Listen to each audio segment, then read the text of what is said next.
abrange também a ideia de ferocidade e não deve, de modo algum, ser confundido com animalidade, mesmo porque o ser humano é um animal. Entendeu? Então não é naquilo em que nós somos animais que isso se aplica, mas naquele comportamento, digamos, selvagem.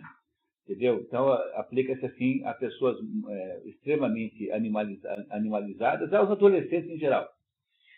Sexo masculino, assim, mais ou menos, inclui todos. Não, mais ou menos. Não é isso? Quer dizer, são todos eles têm a tendência a terem esse comportamento.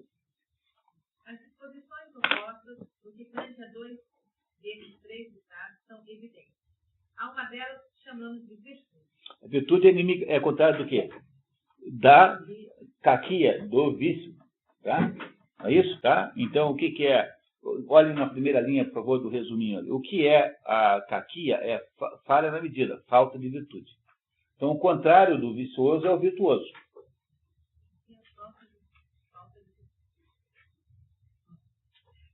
A outra, autocontrole e temperança. O contrário da acrasia é temperança, é autocontrole. Sempre traduzindo do jeito, né? Lembrando que as traduções são sempre meio tortas, assim. Como oposto da bestialidade, será mais adequado empregar a expressão virtude sobre o humano, ou virtude numa escala heróica ou divina, como Homero apresentou Príamo, referindo-se a Heitor, em vista de seu valor excepcional a saber. Nem parecia ser ele, o filho de um homem mortal, mas de um Deus. Esse é o Heitor, né? O Heitor é a personagem mais extraordinária da Ilíada. Eu prefiro o Heitor a todos, porque o Aquiles afinal de contas, um sujeito com poderes excepcionais, né? Ele é invulnerável, mas o Heitor não. O Heitor, coitado, que tem que resolver o problema que o irmão dele, aquele metrosexual metido do padre, arrumou lá, sequestrando a tal da Helena. Né? E o Heitor é apresentado por Primo, o pai dele, como sendo um sujeito tão excepcional e tão nobre que não parece humano. Quer dizer, os seres humanos podem imitar os deuses e imitar as feras. Então você tem sempre essa opção. Para o cristianismo, isso é facilmente compreensível para um cristão, né, quando você lembra sempre naquele contraste que há entre o firmamento de luz e o abismo de trevas. Você pode ir na direção de qualquer um dos dois. Então é isso que o Aristóteles começou a dizer. Olha, o virtuoso é o contrário do vicioso, o controlado, o autocontrolado é o contrário da intemperança, e, por último, o divino, ou não, que seja divinamente bom, é só olhar o que está ali, está vendo? Ó, o que é o virtuoso? Não, o que é a caquia? Né? Falha na medida, falha na virtude. Embaixo, posição, o homem virtuoso procura o justo meio, enquanto o vicioso delibera pelo vício. Depois a gente vai entender bem o que quer dizer isso, né? Não é isso? Então, o que é a acrasia? Falta de deliberação ou deliberação baseada em conhecimento precário. Depois a gente entende o que é isso.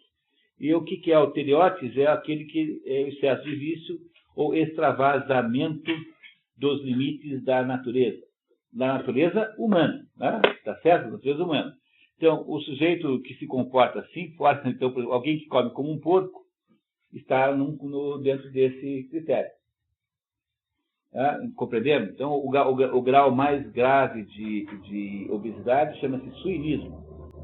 Então, o momento, né, o grau mais grave de obesidade é quando a pessoa mais ou menos transformou-se simbolicamente num porco.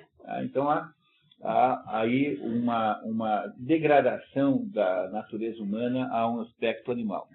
Então, a tal da situação, né, digamos, de bestialidade é, no fundo, quando o ser humano ultrapassa os limites humanos, ultrapassa para baixo, né? Ele vem abaixo dos limites humanos, e o seu contrário seria quando o ser humano é capaz de alçar níveis tão altos, que ele passa a se parecer com Deus, com os deuses.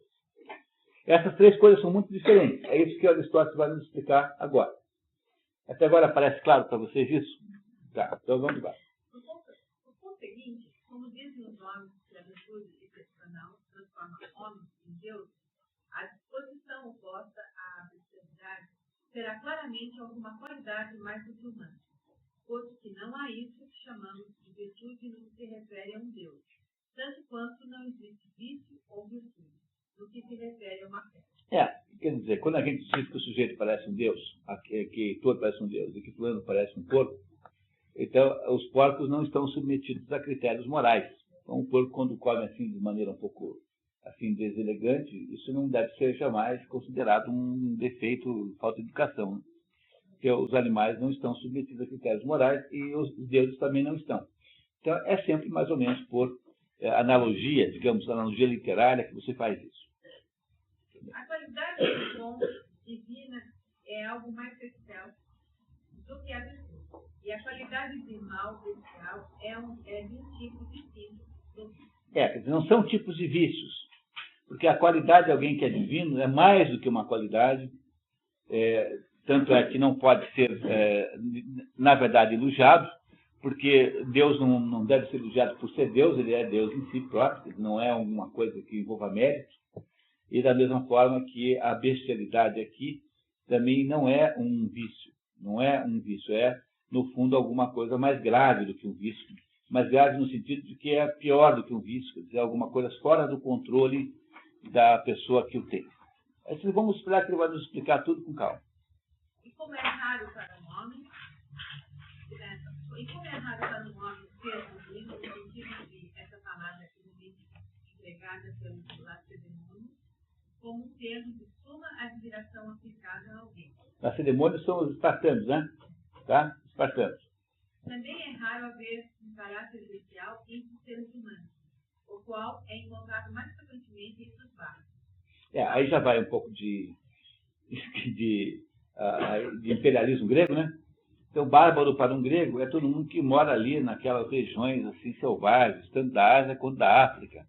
Então, é o que nós chamaríamos hoje de terceiro mundo, alguma coisa assim, parecida com isso.